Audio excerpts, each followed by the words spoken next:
Hello everybody. This will be a quick and dirty version of today's lesson that took the full 48 minutes. I'm going to keep it short and sweet. If you listen carefully, I'll tell you the stuff that you missed and you can look it up on YouTube. All right. So for those of you that have a printer at home, on this lesson I will attach a scanned version of this blank. Okay. If you don't have that, then at least watch me while I do mine, and you could have it available on the internet. Okay, this is the lesson for 4/12/21. All right, short and sweet. This is the writing we did today. Glacier Basics. Ignore the 6. That means it's for 6th hour. All glaciers are is old snow that didn't melt. Okay. So picture the last piles of snow we had in Albert Lea as everything else had melted. The last snow you probably saw would have been some of the big piles of dirty old yicky snow in the parking lot of the mall. You might have found a little bit of snow hiding in your yard in the shade on the north side of your house where the sun couldn't get to it. If you had to do any yard work already and you were raking around under some leaves, a couple weeks ago you might have found a little bit of snow hiding under a pile of leaves somewhere. Okay, but most of it's gone. Almost all of it's gone now. Okay, imagine you tried to keep the last snow you had in your yard from melting ever, and you kept it in the shade, didn't let the rain get to it or the warm air. Maybe you piled a ton of extra leaves on it for insulation. You could get it to last longer. If you did it, if you had a big enough pile you started with and you kept it in the shade long enough, imagine that you actually kept it from being completely gone all the way through the summer, all the way through the fall until it started snowing again. You just started your own glacier. All glaciers are is piles of snow that never got completely melted.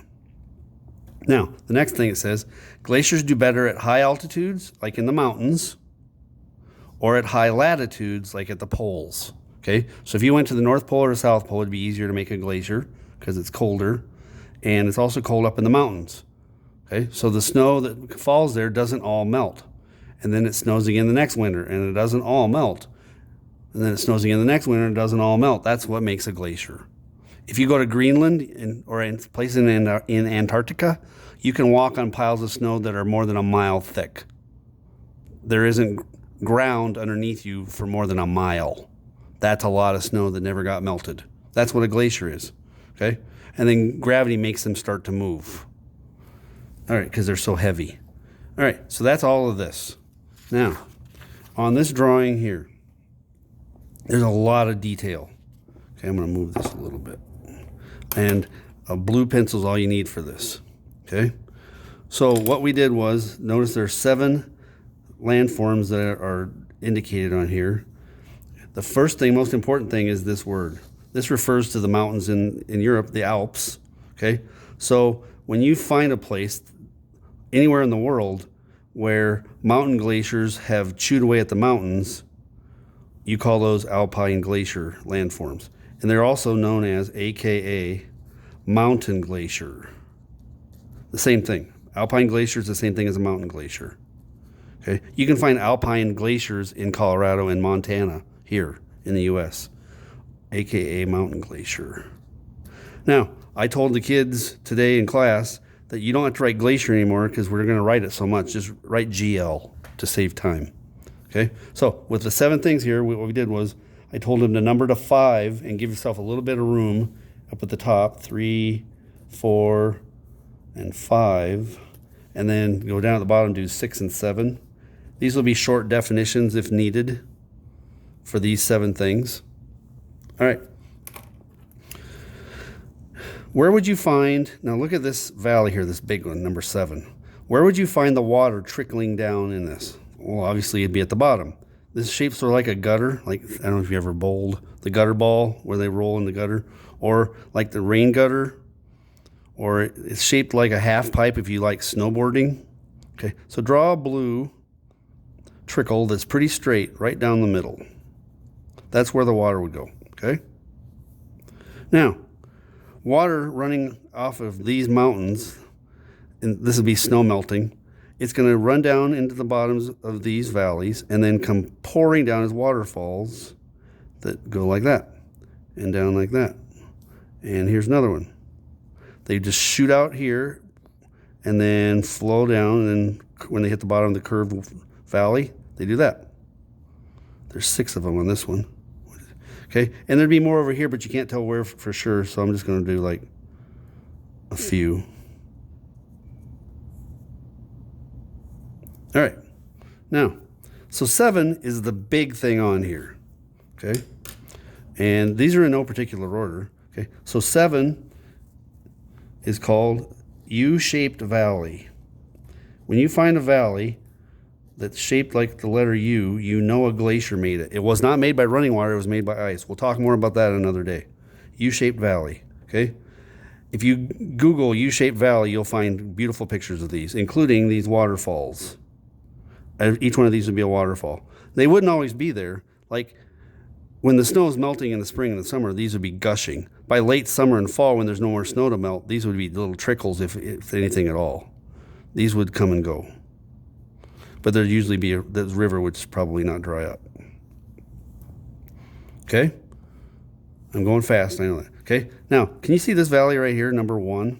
This is where a little alpine glacier, a little mountain glacier chewed this valley, and then it flowed, the ice flowed into the big valley here, okay? So number 1 is called a hanging valley.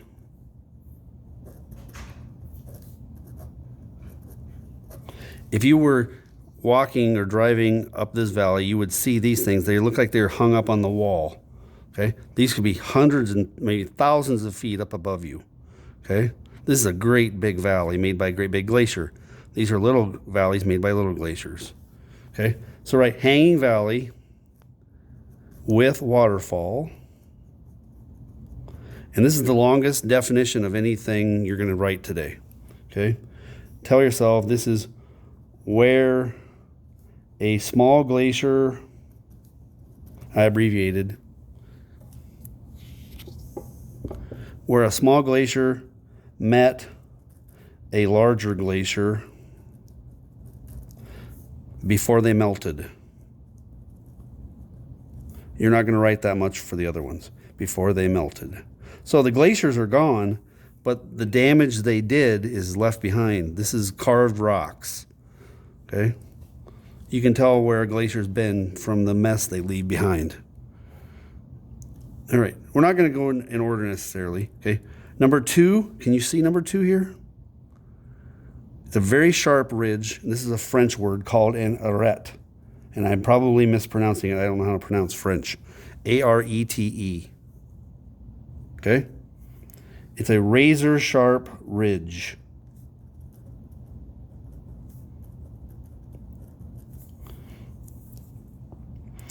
Between 2 glaciers.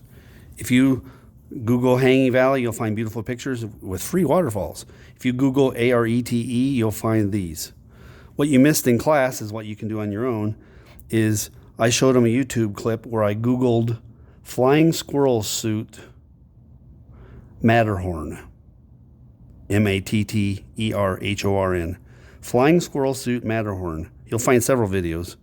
It's where the crazy people in the cool suits jump out of helicopters and they fly down by a mountain and they go right by these ridges really fast, okay? And that leads us to number 3. That's called a horn. Hopefully on the drawing you can tell it's a very sharp peak, It's called a horn.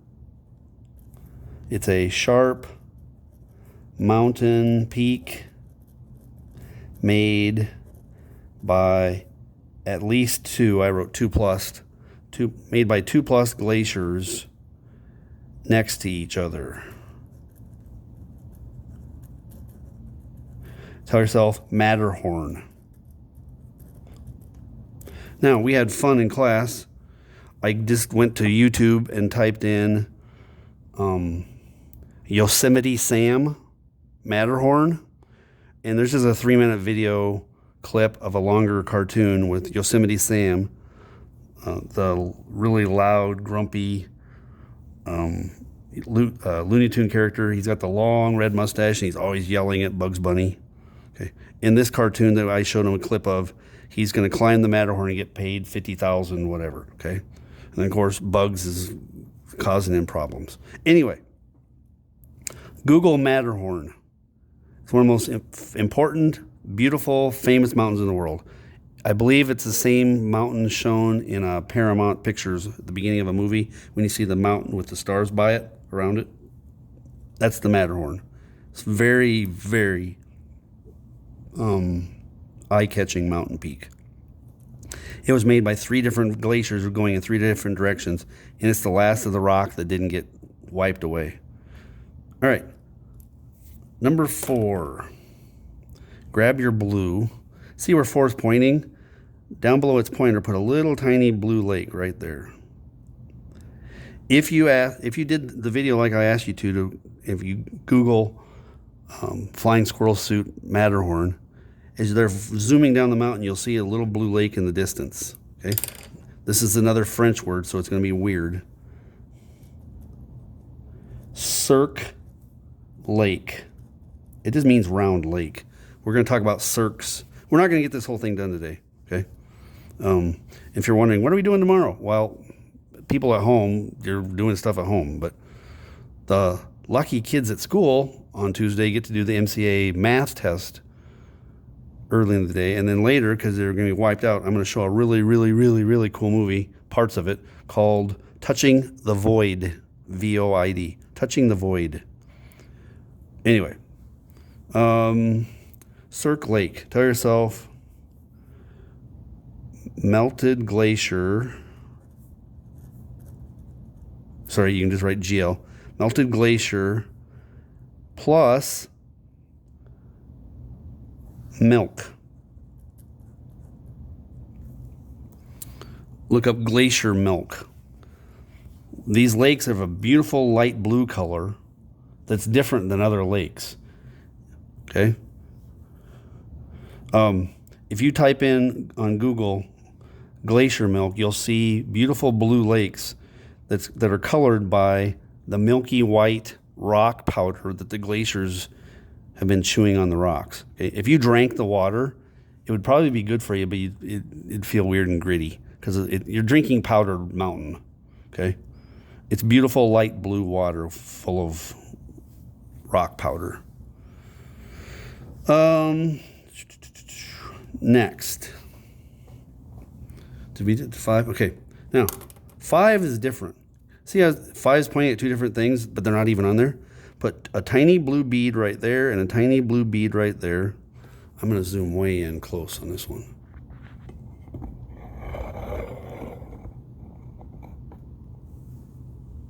Okay. Now, those are 2 little lakes, and there's a stream feeding them. Make a little straight little blue line like these are beads on a blue string, and then make the water drain out of the lower lake straight down here, and then it gets to the bottom of the valley, and then it makes a waterfall into that one. Okay. Now, these have a very unusual name. Number 5. So I'm going to back up. Actually, I don't have to back it up. I'm going to do it this way. Okay. I'm not Catholic, but you may know what I'm talking about, even if you're not Catholic either. Some Catholics will pray with a beaded necklace called a rosary. Okay, you'll see it in movies and TV shows too. Okay, these lakes have a name that comes from the beads on a rosary necklace. Okay, it's a very unusual word. It's all one word: Pater Noster or Pater Noster. That comes from the prayer name that means our Father. Our Father. Pater is Father. Okay? Pater Noster lakes. And what that means is these are lakes that look like beads on a rosary necklace. Okay? Because that's what they look like. Little round lakes on a string. Okay? These are small lakes lined up like rosary beads.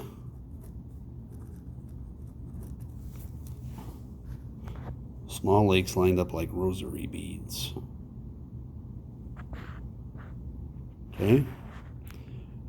I encourage you to Google that one too. We spent a lot of time looking at neat pictures of these things. That's why this video is like 15 minutes. It took us quite a long time to get everybody done writing and drawing and me showing videos and cartoons and YouTube clips. Okay, so you're like, Fiskus, what about 6? Well, we'll get to that. We're gonna quit for the day. That's how as far as the kids in class got. So I'm gonna hit stop. Remember, you can always email me. I wish you were here, and I'm sorry so many of you got exposed to COVID or have COVID. So anyway, go to Google Classroom and keep up that way.